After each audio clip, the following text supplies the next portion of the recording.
我好明白你現在的心情，我會陪伴你哋行這條路。你會出現以上嘅情緒是正常，你需要接納自己的情緒，傷感、難過、哀傷、失眠、哭泣，唔需要抑壓自己呢啲嘅情緒。以上嘅情緒出現，其實基於身體給我哋一個意識，關愛自己的需要。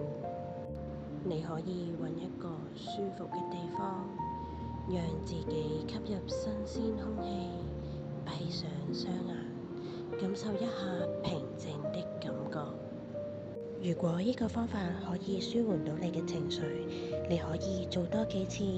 希望呢個頻道可以幫到你。